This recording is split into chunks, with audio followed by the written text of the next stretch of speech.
Assalamualaikum warahmatullahi wabarakatuh. Salam Om Swastiastu, Namo Buddhaya, salam kebajikan. Pada kesempatan kali ini, kami dari kelompok satu akan membahas mengenai konsep dan urgensi Pancasila sebagai dasar negara sebagai tugas mata kuliah Pancasila yang diampu oleh Ibu Dewi Patuta, SPD, MPD. Sebelumnya, izinkan kami untuk memperkenalkan diri. Saya Alfa Nadilah. Saya Emik Balgia Pratama. Saya Thomas Alvando Winarto. Apa saja sih yang akan kita bahas pada video kali ini?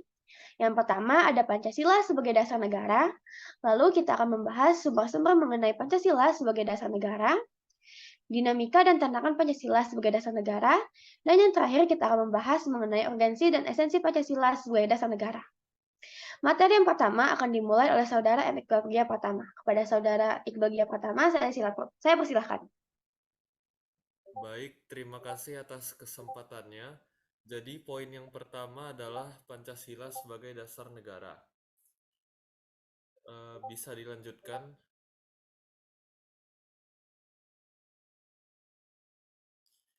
Latar belakang Pancasila. Pancasila berasal dari bahasa Sanskerta yang terdiri dari dua kata, yaitu panca yang artinya lima dan sila yang artinya dasar, asas atau prinsip. Jadi Pancasila berarti lima dasar atau lima asas atau lima prinsip. Kelima dasar atau asas atau prinsip tersebut telah menjadi rumusan dan pedoman kehidupan berbangsa dan bernegara bagi seluruh rakyat Indonesia sejak Pancasila diresmikan pada saat pembukaan Undang-Undang Dasar 1945.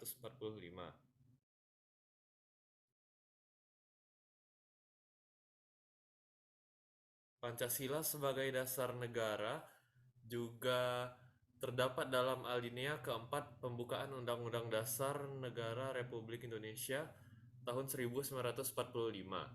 Konsekuensinya, maka Pancasila merupakan pokok kaidah yang fundamental, peraturan hukum tertinggi, merupakan rangka, suasana dasar, dan tujuan pendidikan. Pancasila merupakan landasan bagi semua aktivitas kemasyarakatan, keagamaan, dan kebudayaan di Indonesia. Selain itu, Pancasila juga merupakan simbol integrasi dan kesatuan bangsa Indonesia yang terdiri dari beragam suku, agama, dan adat istiadat.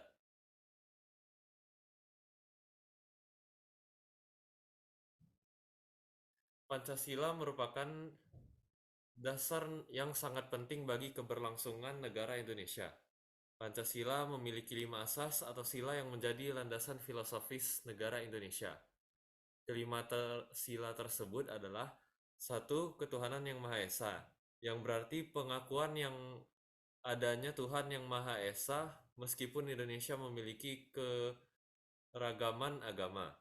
Dua, kemanusiaan adil dan beradab, mengedepankan martabat dan hak asasi manusia serta menghindari segala bentuk diskriminasi. Tiga, persatuan Indonesia, yaitu mempertahankan kesatuan dan persatuan bangsa Indonesia. Empat, kerakyatan yang dipimpin oleh hikmat kebijaksanaan dalam permusyawaratan perwakilan, yaitu sistem demokrasi yang menjunjung tinggi kebijaksanaan rakyat. Dan yang kelima yaitu keadilan sosial bagi seluruh rakyat Indonesia, yang merupakan upaya menciptakan kesejahteraan dan keadilan sosial bagi seluruh lapisan masyarakat. Pancasila juga berperan penting sebagai dasar negara Indonesia, yaitu alasannya, satu, menjaga persatuan dan kedamaian. Pancasila membantu menjaga persatuan dan kedamaian di Indonesia, yang terdiri dari beragam suku, budaya, dan agama. Dua, menghormati keragaman agama yang mencakup prinsip ketuhanan yang Maha Esa. Pancasila memungkinkan setiap warga untuk menjalankan agama atau kepercayaannya sendiri. Ketiga, perlindungan hak asasi manusia, yaitu prinsip kemanusiaan yang adil dan beradab dalam Pancasila yang menekankan pentingnya hak asasi manusia dalam setiap warga negara. Empat, demokrasi dan kepemimpinan yang adil yang terdapat dalam sila keempat yang menegaskan bahwa rakyat adalah sumber kebijaksanaan dan kekuasaan negara.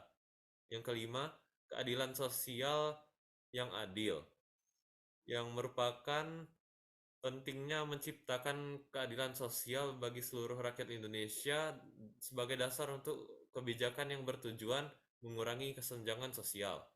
Yang keenam, landasan hukum dan keadilan sebagaimana diatur dalam pembukaan UUD 1945 sebagai landasan hukum dan dalam pembentukan undang-undang dan kebijakan pemerintah. Dan yang ketujuh adalah identitas nasional, yaitu Pancasila membentuk bagian integral dari identitas nasional Indonesia yang merupakan cerminan nilai, sejarah, dan aspirasi bangsa Indonesia. Lalu, kita akan membahas sumber-sumber tentang Pancasila sebagai dasar negara. Ada 3 sumber Pancasila sebagai dasar negara, yaitu sumber historis, sumber sosiologis, dan sumber politis. Yang pertama ada sumber historis. Sumber historis dimulai dari perjuangan kemerdekaan. Pancasila sebagai dasar negara Indonesia memiliki akar historis dalam perjuangan kemerdekaan dari penjajah Belanda. Pancasila lahir sebagai hasil dari pemikiran dan perdebatan para pemimpin perjuangan. Gerakan Sumpah Pemuda pada tanggal 28 Oktober 1928 juga memainkan peran penting dalam pengembangan Pancasila. Dalam sumpah ini, para pemuda dari berbagai suku dan agama bersumpah untuk bersatu dalam semangat persatuan Indonesia. Ini mencerminkan nilai-nilai persatuan dan keragaman budaya yang kemudian menjadi bagian integral dari Pancasila. Lalu yang kedua ada sumber sosiologis. Sumber sosiologis telah ada dalam masyarakat Indonesia sejak dahulu hingga sekarang. Bung Karno menegaskan bahwa nilai-nilai Pancasila digali dari bumi pertiwi Indonesia. Dengan kata lain, nilai-nilai Pancasila berasal dari kehidupan sosiologis masyarakat Indonesia. Nilai-nilai tersebut terdapat pada keragaman budaya. Budaya Indonesia yang sangat beragam menjadi faktor penting dalam pembentukan Pancasila. Prinsip-prinsip Pancasila dirancang untuk mengakomodasi keragaman budaya, agama, suku, dan bahasa yang ada di Indonesia. Ini mencerminkan nilai-nilai inklusivitas dan toleransi dalam masyarakat Indonesia. Lalu dalam konteks sosial dan ekonomi, Pancasila juga mencerminkan aspirasi sosial dan ekonomi masyarakat Indonesia. Prinsip keadilan sosial bagi seluruh rakyat Indonesia menunjukkan komitmen untuk mengatasi kesenjangan sosial dan ekonomi yang ada di masyarakat. Dan yang terakhir, sumber-sumber Pancasila sebagai dasar negara yaitu sumber politis. Sumber politis yang pertama yaitu melalui proses konstitusi. Pancasila diterima sebagai dasar negara melalui proses konstitusi yang melibatkan banyak pihak, termasuk tokoh-tokoh politik dan pemimpin perjuangan. Ini terwujud dalam pembukaan Undang-Undang Dasar 1945 sebagai panduan utama bagi negara. Yang kedua, melalui kepemimpinan tokoh-tokoh politik. Tokoh-tokoh politik seperti Soekarno dan Muhammad Hatta memainkan peran penting dalam merumuskan Pancasila dan mengamankannya sebagai dasar negara. Dan yang terakhir, melalui perubahan politik. Pancasila telah mengalami penekanan dan penafsiran yang berbeda selama sejarah politik Indonesia. Pada masa Orde Baru, ada usaha untuk menguatkan satu ideologi tunggal. Sementara pasca reformasi, terjadi upaya untuk mengembalikan prinsip-prinsip demokrasi dan hak asasi manusia dalam Pancasila.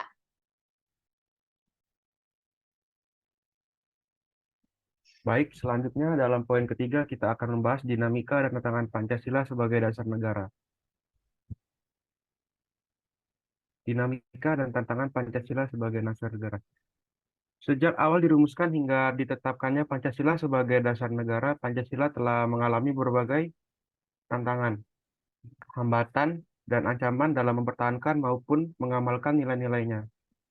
Pancasila sebagai ideologi negara telah mengalami dinamika yang begitu panjang. Dinamika dan tantangan terkait dengan Pancasila sebagai dasar negara Indonesia merupakan topik yang penting dalam perkembangan politik dan sosial dalam Indonesia. Dinamika Pancasila sebagai dasar negara. Yang pertama ada interpretasi Pancasila. Dinamika muncul dalam interpretasi yang berbeda-beda terhadap nilai-nilai ini, terutama dalam konteks politik dan agama. Poin kedua ada pengaruh agama. Tantangan muncul ketika agama-agama bersaing untuk mendapatkan pengaruh yang lebih besar dalam politik dan kebijakan publik. Pada yang ketiga, identitas nasional. Dinamika identitas suku, agama, dan etnis juga mempengaruhi pemahaman terhadap Pancasila, kesatuan nasional. Tantangan ini mencangkup perbedaan pendekatan terhadap identitas lokal dan nasional. Selanjutnya ada tantangan Pancasila sebagai dasar negara. Pada poin pertama ada modernisasi dan globalisasi. Tantangan ini mencakup konflik antara nilai tradisional dan nilai-nilai global. Yang kedua ada ekstremisme dan radikalisme, penyebaran ideologi radikal yang bertentangan. Selanjutnya ada korupsi dan ketidakadilan. Korupsi dan ketidakadilan sosial merupakan masalah serius yang menghambat pencapaian keadilan sosial bagi seluruh rakyat Indonesia. Yang keempat ada politik identitas, mengancam prinsip-prinsip demokrasi yang menghormati perbedaan. Yang kelima ada perbedaan ideologi, mengganggu implementasi Pancasila sebagai dasar negara. Yang keenam ada perubahan sosial dan teknologi, tantangan baru dalam hal-hal penguatan nilai-nilai Pancasila dalam masyarakat yang semakin terhubung secara global. Selanjutnya adalah bermacam-macam reaksi Pancasila dalam menghadapi dinamika dan tantangan. Yang pertama ada ketahanan multikultural, mengedepankan prinsip persatuan dan kesatuan untuk mempertahankan harmoni. Yang kedua adalah keadilan sosial.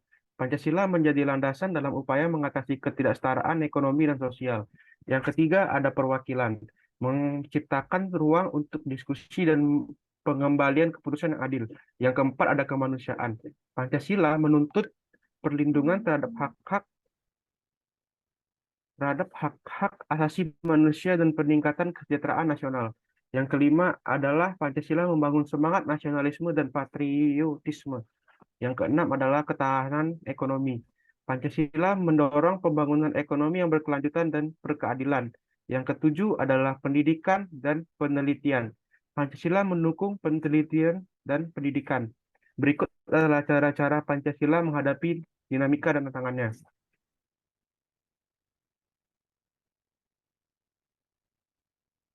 Selanjutnya, pada poin keempat, kita akan membahas esensi dan urgensi Pancasila sebagai dasar negara. Esensi dan urgensi Pancasila sebagai dasar negara. Pada esensi, kita akan membahas pada poin pertama adalah ketuhanan yang Maha Esa. Pengakuan akan keberadaan Tuhan yang Maha Esa.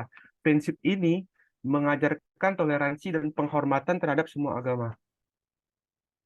Kemanusiaan yang adil dan beradab, menekankan pentingnya penghormatan terhadap martabat manusia dan prinsip-prinsip keadilan dalam aspek kehidupan.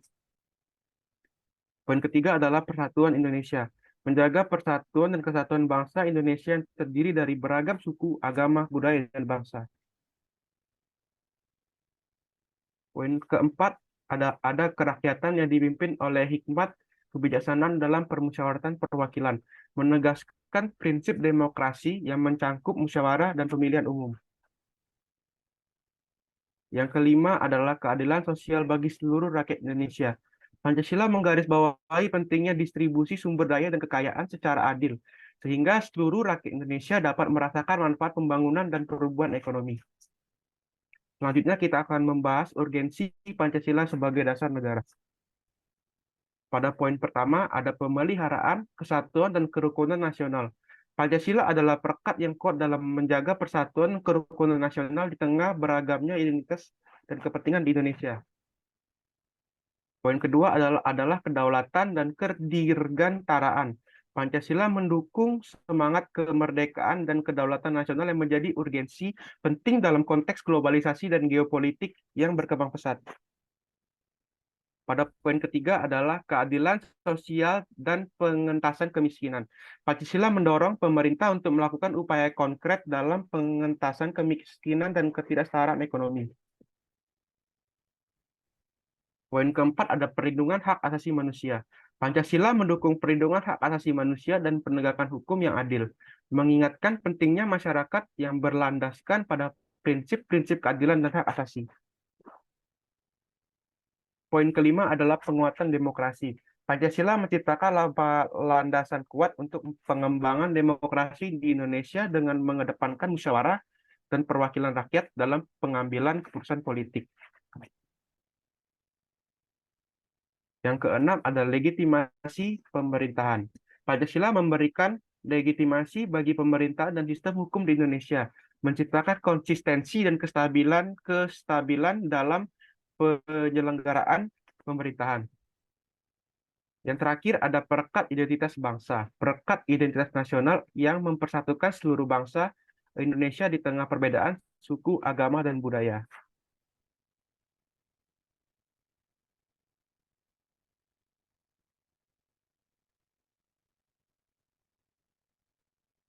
Baik, dengan menginternalisasi esensi dan menghormati urgensi Pancasila sebagai dasar negara, Indonesia memiliki dasar yang kuat untuk membangun negara yang adil, beradab, dan berdaulat, serta menghadapi berbagai tantangan sosial, ekonomi, politik, dan budaya yang kompleks.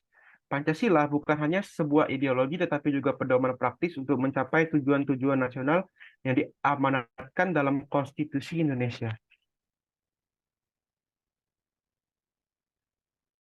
Baik, secara kesimpulannya, Pancasila bukan hanya sebuah konsep filosofis, tetapi juga merupakan dasar yang memungkinkan Indonesia untuk mengatasi tantangan internal dan eksternal serta menjaga stabilitas, persatuan, dan keadilan dalam menghadapi dinamika dan tantangan. Pancasila tetap menjadi komitmen utama bagi Indonesia dalam mewujudkan misi negara yang inklusif, adil, dan demokratis. Jadi, itulah materi yang dapat kami sampaikan. Terima kasih atas perhatiannya. Wassalamualaikum warahmatullahi wabarakatuh.